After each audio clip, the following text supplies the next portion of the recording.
everyone, it's Kelly from Kelly's Bead Boutique. So I've been making and teaching how to make jewelry for a very long time. And one of the comments that I always hear is, you make it look so easy. Well, I think it is, and I want to show you just how easy it can be. So I'm going to take some simple parts and some simple techniques and put them together and teach you how to make your very own jewelry. If you want to see what I'm making today, come and join me.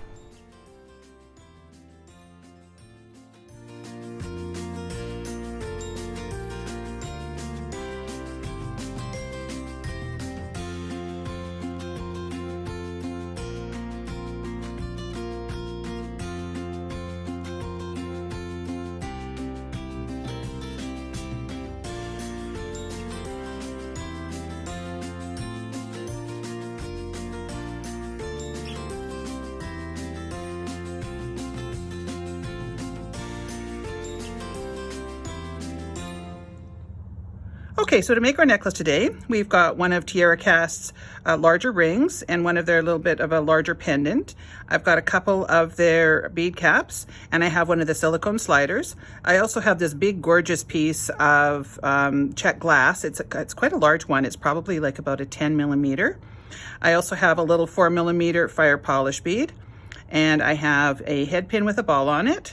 I have some 1.5 millimeter leather, and it's about 44 inches. And I have some 20 gauge vintage bronze, which will go nicely with that, some wire. We're going to use a little bit of GS Hypo cement. And for tools, we're just going to be using our four basic ones. We've got our bent chain nose, our round nose, and our cutters. And I even have a pair of scissors just to do a little trimming at the end. I thought ahead this time. All right, so let's get started. The first thing that we're going to do is we're going to take our leather and we're going to create our cat's paw knot. Now, I came up with this one. I watched a few videos because I'm always looking for different knots. And I thought this would be a really unique way of finishing off of a ring with some of your leather.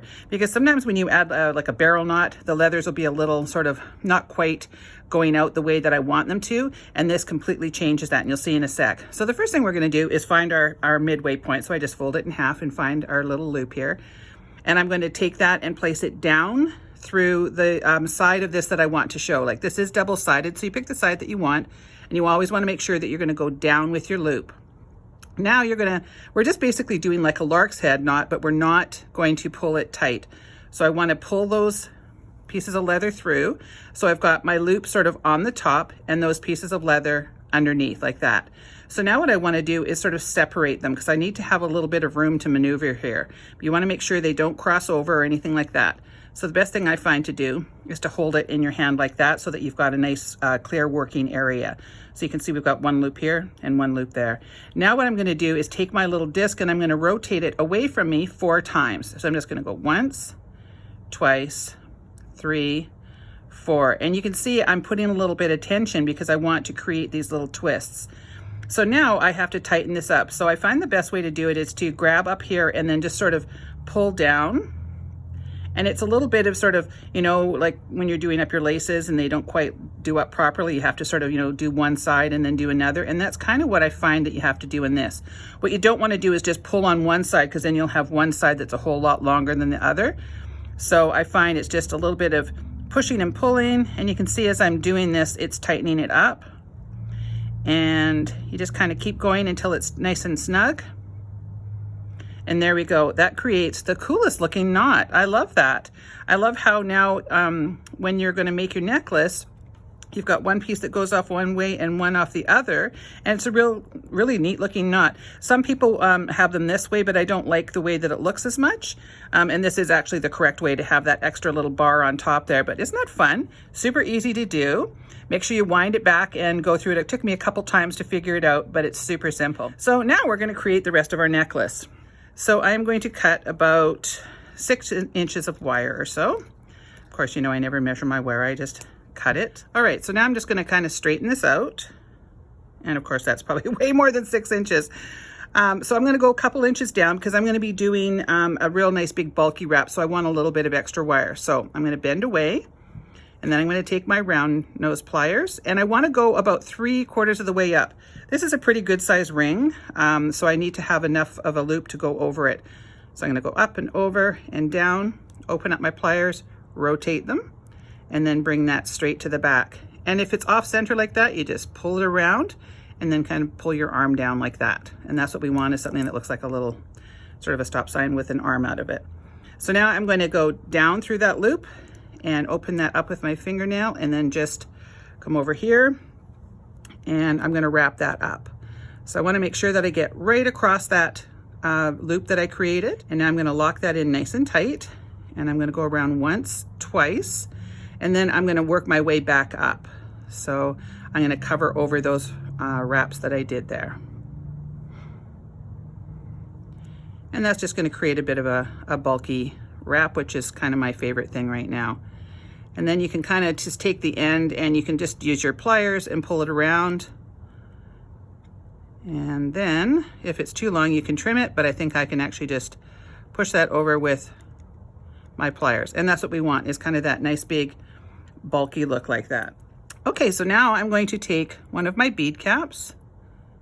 This is a pretty simple necklace to make, but I like the end result.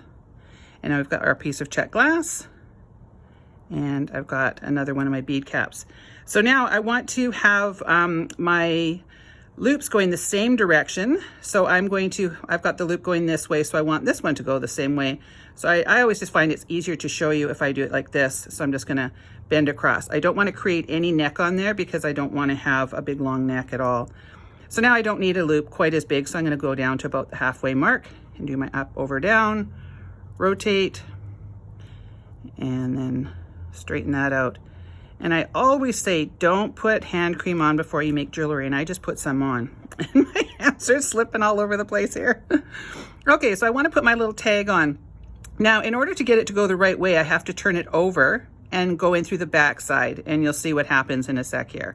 If I went through the other way, it would be on backwards. So that's another little tip for you, just to make sure that you put your tag on sort of backwards. Okay, so now I'm going to wrap this up.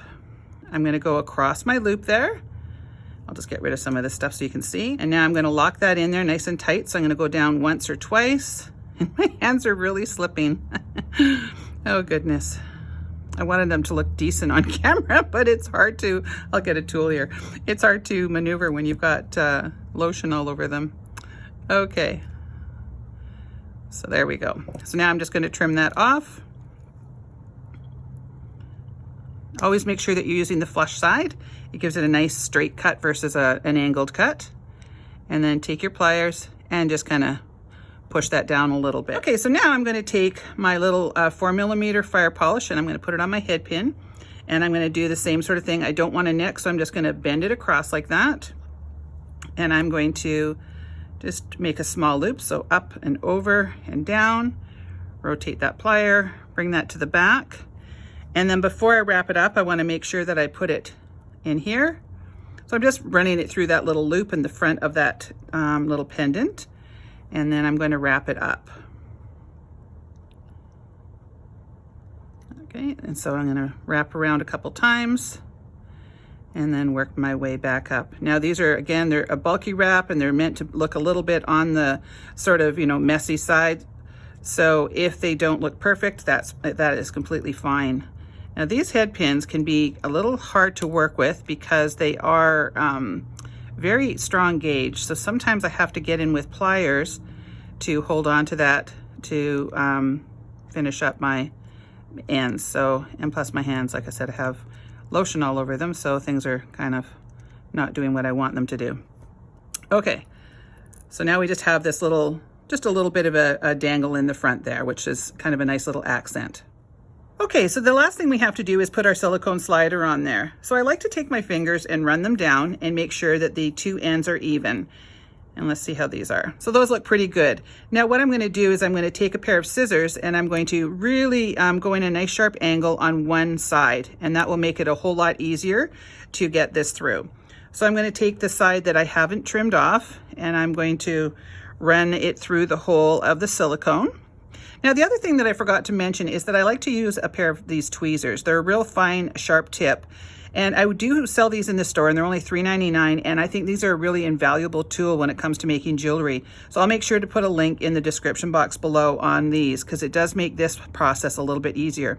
So what I do is I line up the very end of the tweezers with the end of that cut piece, and it will just pop right on through there and you won't have any problems at all.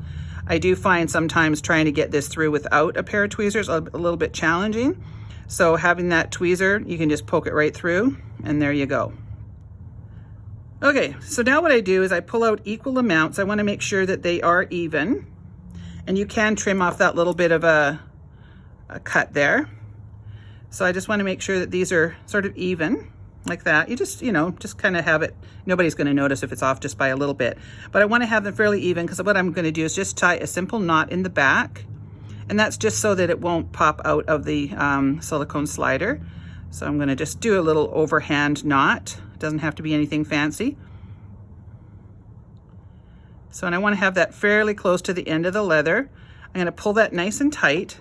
And then I'm going to take a little bit of my GS Hypo and I'm going to run that just put a little bit there and then a little bit there. And the reason I'm using a little bit of glue is that these will take a lot of punishment when you're opening and closing this necklace. So you just want to make sure that they're a little bit secure. So there we go. There's our finished necklaces. So the nice thing about these is that you can wear them any length you want. So if you're feeling like you want to have this a long necklace, I've given you 44 inches of leather, and so you'll have the ability to make this quite a bit longer, or you can just simply put it on and then pull this tight.